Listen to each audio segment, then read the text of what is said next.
OJ's White Bronco, another Epstein update, guys. OJ always has the best one, so I'm excited for this one. Jeffrey was last spotted alive at Halloween Horror Nights, eating a giant donut from Lard Lads, that's in Simpsons land, okay, and bragging about how John Roberts and Mickey Monday of the Cocaine Cowboys used to smuggle Colombian girls for him back in the 80s. Jesus Christ, OJ. Very specific. You can tell. OJ's from South Florida. He's told me. So he gets the... He really has all the topical ones. All right. 1 through 3, Mike. Actually, you know what? Hold that thought. Joaquin Phoenix won't talk about the ties between Joker and white terrorism from Vice. You know what's funny? I sent it to you. Mm-hmm. I wanted to do this on the show. I already knew this existed, and I was still angry when you read it. I don't blame you. What's the author's name? Well, how about we pull it up so we could all go on this journey together? Drew Schwartz. Okay. Noted. Did you write it down? Noted. Am I allowed to write in my journal still? Is that allowed? Mm-hmm. As long as it's a ballpoint pen.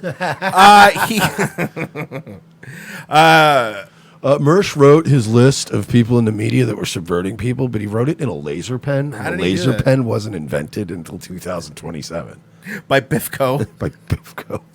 Joaquin Phoenix won't talk about the ties between Joker and white terrorism. The movie hasn't come out yet. He walked out of an interview after a reporter asked him whether the movie might inspire real-life acts of violence. Now, can I point out what I pointed out earlier when we were talking about this? This started off as, and I even said this months ago when I saw the trailer, I was like, I got a bad vibe from the movie. Of course. Not in terms of, it looks like a great movie. Really good movie. But we're living in a time where there's a lot of sick people out there. There's a lot of broken people out there. And the media is sort of pushing this narrative of making you famous through these mass shootings. So I already told people when this movie came out, oh, this looks, I was like, just be careful when you go to see it. I'm not going to tell people, like, I'm not going to be hysterical about it, but, you know, mind the exits and be smart and try not to go on premiere night if you can avoid it. Just shit like that. It turned it, now I see the media going like, they're going to inspire people to kill possibly. And you're like, okay, well, that's kind of a crazy take on it. I was trying to be a little more reasonable, but that's a little crazier. But I'll go, okay, fine, we'll go with that. Now it's evolved, and I want to point out the language in this. Joaquin Phoenix won't talk about the ties between Joker and white terrorism. Like, that's, you understand that in 2003, 2004, if you heard ties and terrorism in the news about some banker or something, you'd be like, oh, it's some banker from the United Arab Emirates, right, was funneling money into accounts owned by Al Qaeda, so he's tied to terrorism. They're like that. The language in this, dude, it's tied to white terrorism. The reviews are okay. This is already a lie, but let's read the first. The reviews are split on the Joker. Todd Phillips' dark, brooding look at the origin story. All the early screenings didn't get it got an 8-minute standing ovation. I believe it was at Cannes Film Festival. All the reviews for this movie so far have been Joaquin Phoenix's best work.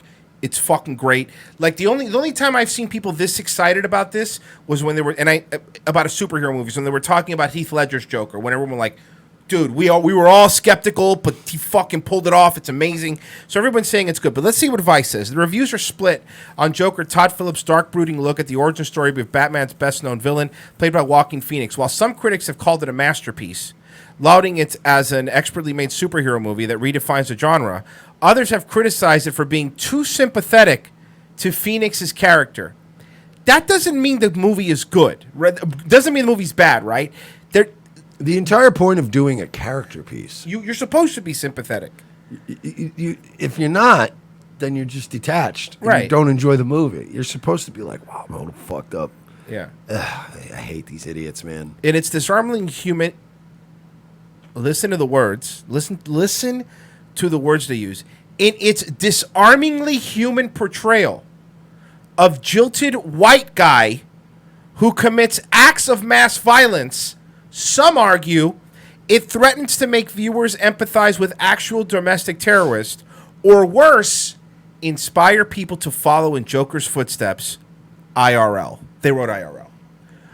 In an article. I swear to God. So-called article. In an article. The issue has dominated the discourse surrounding Joker for weeks, but apparently Phoenix hasn't given it much thought.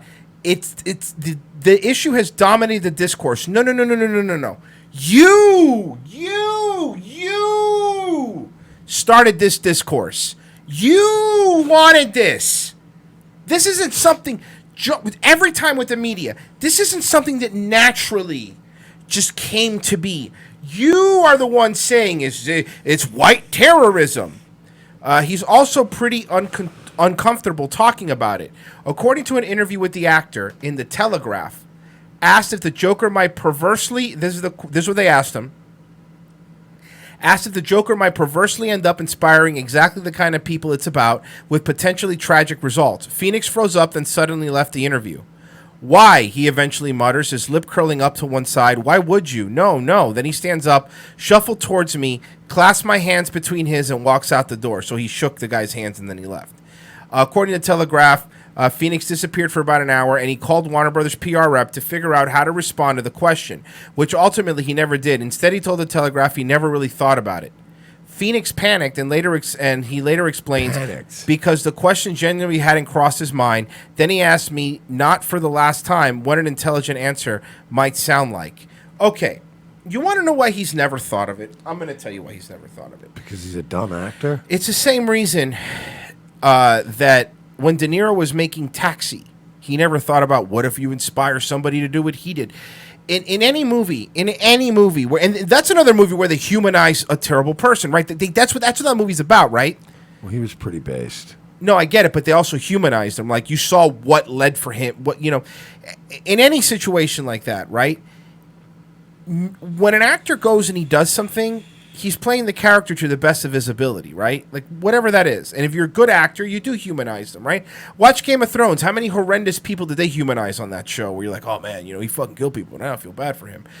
Shit like that. You're not... I hate standing up for actors because I know how fucking terrible they are, but I have to be morally consistent.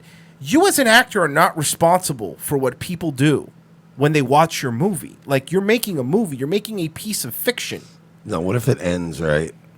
Right, it's fucking end of the film. Joker, takes over Gotham. People are laying bloody in the streets. Fucking judges are getting stabbed in the streets. Cops, police are blowing it up. It's chaos, right? And at the end, it just says, do this. That would be awesome. You need you watching this right now. This is not us being sarcastic. You need to go do this now. Then maybe.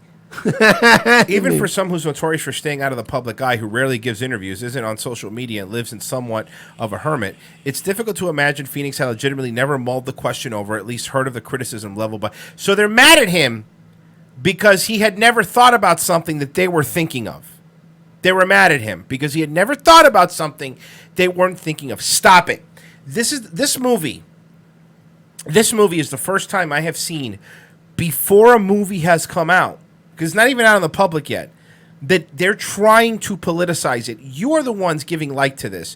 You are the ones making it seem. So now if somebody does do it, right?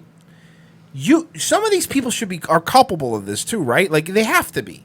If using their own logic, if Joaquin Phoenix is responsible for some crazy kid does in a theater, if God forbid that happened, or something like that happens, for example, right? Then you're responsible for every immigrant coming in here killing an innocent person. You're setting up this system where then either nobody's responsible for what they do, or either nobody's responsible for what other people do when they do their job, or everybody's responsible. You can't have it both ways, right? If Joaquin Phoenix owned a nuclear weapon, he couldn't end up with as much blood on his hands as the media already has. Yeah, exactly. How dare they? How dare they? It really is crazy. And all the critics have been saying that the movie is fantastic. Only the SJW people are the ones coming out and saying, it's real white, this isn't good, man. This isn't good. I'm looking forward to seeing the movie. Cameron Hopewell in the chat says, I watched Goodfellas 2 times and now I'm a mob boss. Somebody really? help. Yes, he needs help. Oh, That's fucking I don't know if there's any way to fix that, dude. You know, I actually watched Captain Planet as a kid, and I punched I punched a gas station attendants in the face as hard as I could. That's because you have anger management issues. All right, well, look, my point is there's a correlation. No, there's not. There was correlation. You were between watching. You watched Captain Planet as a kid. You grew up to have substance abuse issues and anger issues. Okay. You beat up several gas attendants. Maybe I wouldn't have had substance abuse problems if they didn't scare me about the environment. Fucking take that, bigot. Thank you, Greta Thunberg. Dr. Whitey Bulger, if this is what the MAGA movement has become, I'm going to illegally immigrate to Mexico. My neighbor, Effrey Jepstein, says he has a spot down there, and he said he can crash as long as I don't get Snoopy, whatever that means.